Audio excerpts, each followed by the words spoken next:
11장 14항.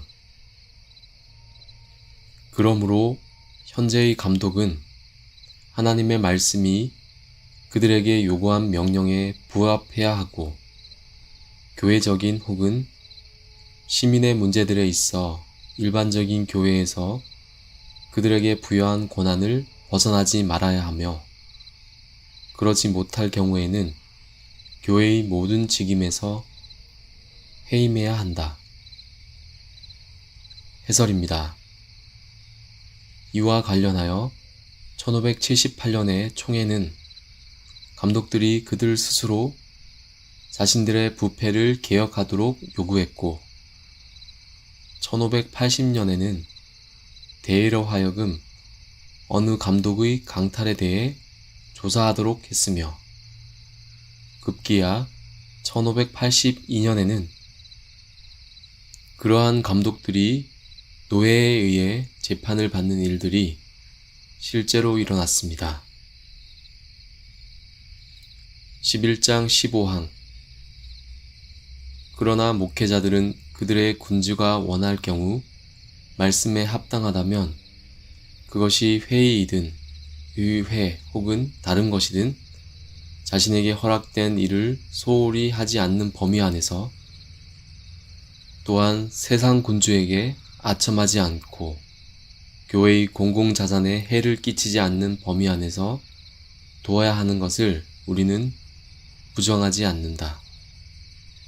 그러나 일반적으로 우리는 교회의 칭호 아래에 있는 사람은 누구든지 로마 카톨릭에서 오용된 칭호, 즉 수도원장, 수녀원, 그리고 사제단과 같은 것들에 대해서는 교회의 이름 가운데서 어떠한 조치를 내려야 하며, 회의 혹은 의회의 어느 쪽 또는 의회 밖에서 이 영역에 대한 개혁교회의 위임사항은 없다. 해설입니다.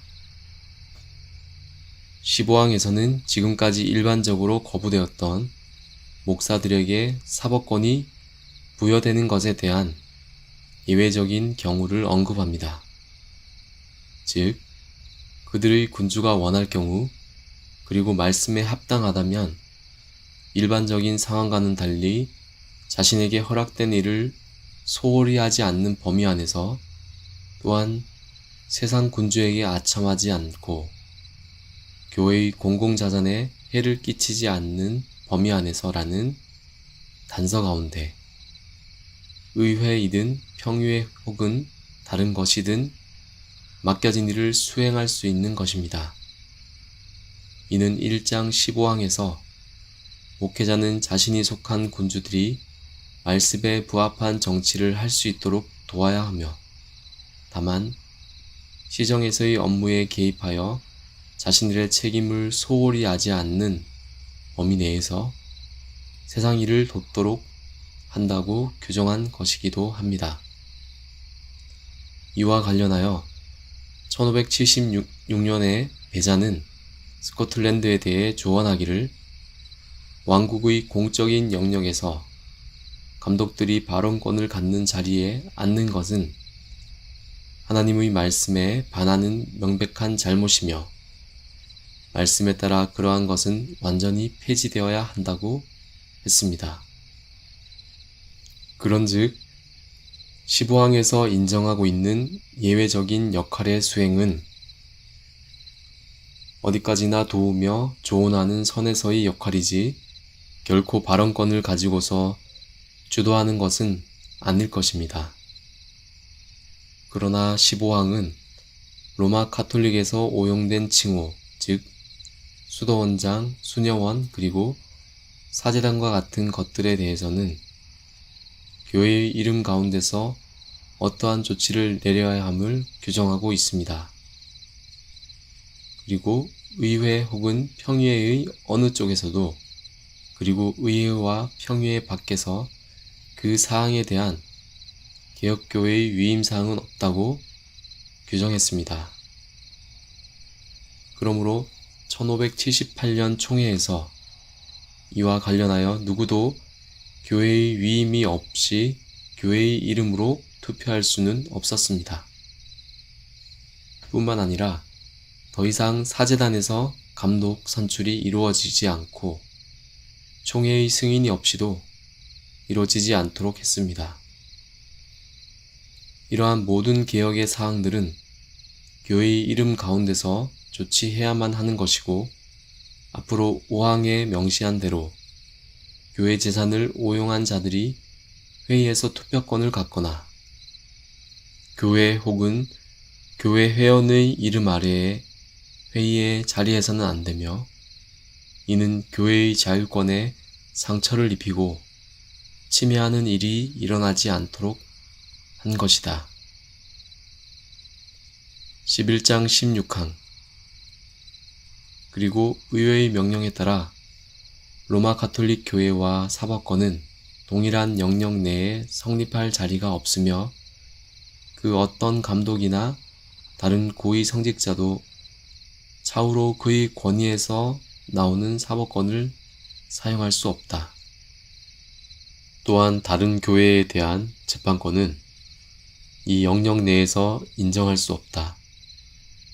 그러나 현재의 개혁된 교회 그리고 그곳으로부터 흘러나오는 것들은 인정한다. 그러므로 대성당 혹은 수도원, 추기영단 혹은 다른 수도원에서 로마 가톨릭 방식으로 사제단을 유지하는 것은 교회의 권위와 이름을 찬탈함과 동시에 교회의 자산에 상처를 가하는 것이며, 또한 교회에 위해를 끼치는 행위이다. 왜냐하면 1560년 우리 주님의 해에 그것은 참된 교회와 국법의 자율권에 반하는 부패와 오용된 것이라고 규정했고, 그러므로 그처럼 오용된 것들은 앞으로는 무효화되고 줄어들며 완전히 소멸되어야 한다. 해설입니다. 16항에서 언급하는 1560년은 제1칠서와 관련된 해가 아니라 개혁의회와 관련한 해를 지칭합니다. 따라서 개혁의회에서는 의회의 법령에 따라 로마 가톨릭 교회와 사법권은 동일한 영역 내에 성립할 자리가 없다고 한 것입니다. 한마디로 그 어떤 주교나 다른 고위 성직자도 차후로 그의 권위에서 나오는 사법권을 사용할 수 없다는 것입니다. 사실 중세 로마 가톨릭 교회의 권징은 사법권을 포괄하는 것이었기 때문에 지극히 실제적인 것이었습니다. 심지어 고문이나 생사 여탈의 막강한 권세였던 것입니다. 특히 감독이나 다른 고위 성직자들의 경우에는 실질적인 사법권을 사용하는 점에서 그 영향력과 권세가 막강했는데, 그로 인한 폐단이 극심했던 것은 물론이었습니다. 더구나 그런 고위 성직자들에게는 다른 교회에 대한 재판권까지 행사하였으나 16항에서는 그러한 모든 것들을 인정하지 않고 있습니다. 그러므로 1560년의 개혁의회는 법률을 제정하여 그처럼 사법권을 병행하는 것이 참된 교회와 그 교회법의 자율권에 반하는 부패와 오용된 것이라고 규정했습니다. 그러나 교회의 영적인 권세와 사법권을 명백히 분리하면서도 세속 권세의 요구에 따라 조언하거나 협력할 수 있도록 한 개혁교회와 질서에 대해서는 여전히 유효하며 인정됨을 16항은 규정하고 있습니다. 그리고 실제로도 스코틀랜드 의회는 1567년에 개혁교회를 참된 교회로 인정했으며, 개혁교회와 그 관할권에 대하여 인정하는 법이 1579년에 비준되었습니다.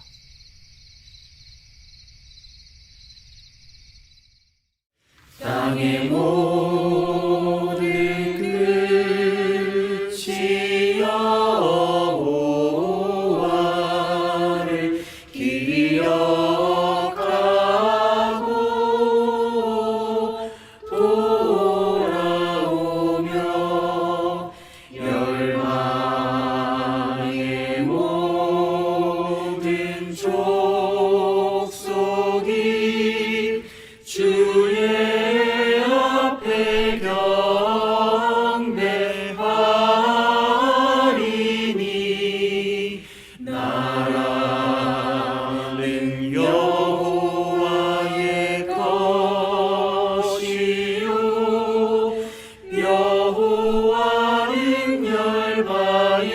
주제시